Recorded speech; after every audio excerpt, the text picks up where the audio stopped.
পাঁচ দফা দাবির মধ্যে আমরা অলরেডি উপস্থাপন করেছি। তার মধ্যে ছিল হচ্ছে পিবিআইয়ের যে প্রতিবেদন ছিল, এটা একটা ইস্যু ছিল। সামিরা কেন এখনও বাইরে ছিল সেটা আছে। তারপর হচ্ছে যারা দেশের ভিতরে আছে তাদেরকে কেন এখন পর্যন্ত, আজকে মামলা হয়েছে 20 তারিখ মধ্যরাত, ধরেন 21 তারিখ, এখন পর্যন্ত আজকে 1 তারিখ, প্রায় 10 থেকে 11 দিন হয়ে গিয়েছে, এখন পর্যন্ত কেন মামলার আসামিরা ঘুরে বেড়াচ্ছে। ইভেন আজকে সকালবেলা একটি গণমাধ্যমে নিউজ দেখেছি ইতিমধ্যে আমরা, যে সামিরা পালিয়ে গিয়েছে। সামিরা কেন পালাবে? সামিরা তো বারবার বলে আত্মহত্যা। সে তো ওপেন চ্যালেঞ্জ করছে। ডন গত মাসখানিক আগে ওপেন চ্যালেঞ্জ করেছে সে প্রেস ক্লাব, এই প্রেস ক্লাবে বসবে আমাদের সাথে, মায়ের সাথে, সালমানের ফ্যামিলির সাথে, যে এটি আত্মহত্যা, সে প্রমাণ করে দিবে। আজকে হত্যা মামলা হওয়ার পর সে কোথায়? চ্যালেঞ্জ নিয়েছেন, চ্যালেঞ্জ নেন, আসেন কথা বলেন। আমরা তো ধরেন আমরা চ্যালেঞ্জ নিয়েই মাঠে নামছি, আমরা মাঠে নামছি। তো এরকম কিছু দাবি।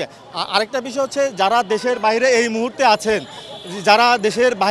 মুহূর্তে আছেন, আমরা চাচ্ছি তাদেরকে ইন্টারপোলের মাধ্যমে আইনের আওতায় আনা হবে এবং সুষ্ঠু এবং নিরপেক্ষ বিচার করে তাদেরকে বাংলাদেশের আইন অনুযায়ী সর্বোচ্চ শাস্তি দেওয়া হবে। 29 বছর কিন্তু এইরকম প্রহসনটাই গিয়েছে। আমরা হত্যা মামলা হওয়ার পর থেকে আজকে 11 দিন, এখন পর্যন্ত তারা বলতে, যেখানে ডন তার ফেসবুক পেজে বা তার ফেসবুক আইডি থেকে ঘোষণা দিছে যে আমি বাসায় আছি এবং 2-1 দিনের মধ্যে আমি আদালত আত্মসমর্পণ করব, আজকে 3 থেকে 4 দিন হয়ে গেছে। তাহলে কেন তার এখন পর্যন্ত অবস্থান শনাক্ত গেল না? আমার দাবি এইটাই যে, আর দেখেন আপনারা বলতেছেন যে 29 বছর পরে যেহেতু হত্যা মামলার রায় হয়েছে, কিছুদিন আগে আমি একটা ঘটনা বলি যে ফরচুন শপিং মলের 200 ভরি স্বর্ণর একটা ঘটনা ঘটে, চুরির ঘটনা ঘটেছে। সেটা 2 থেকে 3 দিনের মধ্যে যারা চিনে না, জানে না, এই চোরগুলি তো আপনার কী বলে এটাকে, পরিচিত মুখ না, তাদেরকে শনাক্ত করে গেছে। তাহলে এই যে পরিচিত মুখ, ডন বাংলাদেশের একজন খলনায়ক, সে তো অভিনেতা, তার অবস্থান সে নিজে বলতেছে যে আমি বাসায় আছি, বাসায় থাকুক আর না থাকুক, তারপরে কেন এখনও তার অবস্থান শনাক্ত করা যাচ্ছে না? তা আমি এই বিষয়টাকে প্রশ্নবিদ্ধ হয়ে যাচ্ছে, যেহেতু এতদিন লাগছে, যে যারা পরিচিত মুখ, একটা মিডিয়া পার্সন, তাদেরকে এখন অবস্থান শনাক্ত করা যাচ্ছে না। এটা অবশ্যই প্রশ্নবিদ্ধ একটি তদন্ত চলছে।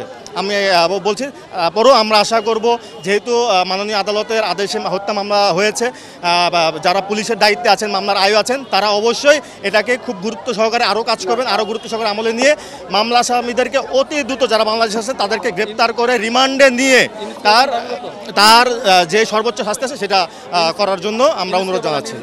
যেহেতু আমরা সালমান শাহ ভক্ত, আমরা সালমান শাহকে সম্মান রেখেই বলছি যে আমরা আজকে শুধুমাত্র মানববন্ধন করেই আজকে রাজপথ ছেড়ে দিচ্ছি। তার মানে এই না, ছেড়ে যাওয়া মানে প্রস্থান নয়, আমরা কিন্তু চলে যাচ্ছি না।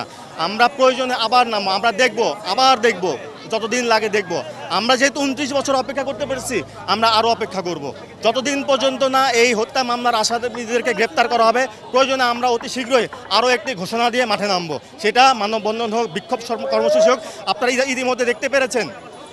ইতিমধ্যে দেখতে পেরেছেন সারা বাংলাদেশে কিন্তু গণজোয়ার শুরু হয়ে গিয়েছে। এটি কিন্তু একটি নির্দলীয়, এটা কিন্তু দলমত নির্বিশেষে সবাই মাঠে নেমেছে। সিলেটে ইতিমধ্যে মানববন্ধন হয়ে গেছে, যশোরে বিক্ষোভ কর্মসূচি হয়ে গেছে। গতকালকে আপনারা যদি মিডিয়া দেখে থাকেন, গণমাধ্যমে দেখে থাকেন, এফডিসির গেটে সাকিবের ভক্ত যারা, তারা সাকিবের ব্যাপারে, ইভেন সালমান শাহর এই হত্যার মামলার ব্যাপারে তারাও অলরেডি মানববন্ধন করে ফেলেছে। তার মানে বুঝতে পারতেছেন যে এটা কোন জায়গায় যেতে পারে। ইতিমধ্যে আপনারা দেখেছেন যে কি অবস্থা, প্রেস ক্লাবের সামনে কি পরিমাণ লোক, শত শত লক্ষ, হাজার হাজার লোক এখানে এসে, এবং যারা এসছে পুরা বাংলাদেশ থেকে, বিভিন্ন জায়গা থেকে লোকজন এসে। আমরা এত সহজে মাঠ ছেড়ে যাব না, কারণ এখানে আমাদের ব্যক্তিগত কোনো স্বার্থ নেই ভাই। আমরা ভালোবাসার জায়গা থেকে, ইমোশনের জায়গা থেকে এখানে নেমেছি। আমরা যতক্ষণ আমাদের দাবি আদায় না হবে, আমরা মাঠে থাকবো।